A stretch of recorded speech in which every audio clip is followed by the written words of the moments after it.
Percorrendo l'antico tratto della provinciale 453 fra Ranzo e Borghetto d'Aroscia, improvvisamente in una curva compare la chiesa di San Pantaleo. L'edificio, con una sovrapposizione di stili, è un capolavoro architettonico. Bellissimo il tetto in pietra con la forma che ricorda un carapace.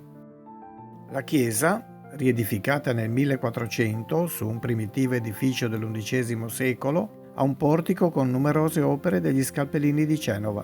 Infatti, appartengono alla loro scuola i portali con architravi, le colonne, i capitelli in pietra nera con le caratteristiche volute angolari stilizzate, alternate a rosette e testine apotropaiche.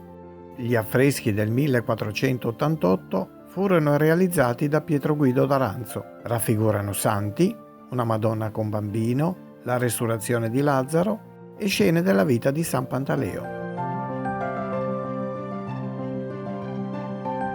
Sono suoi anche i dipinti all'interno, che rappresentano la sequenza dei mesi, la passione di Cristo e sulla destra un gigantesco San Cristoforo.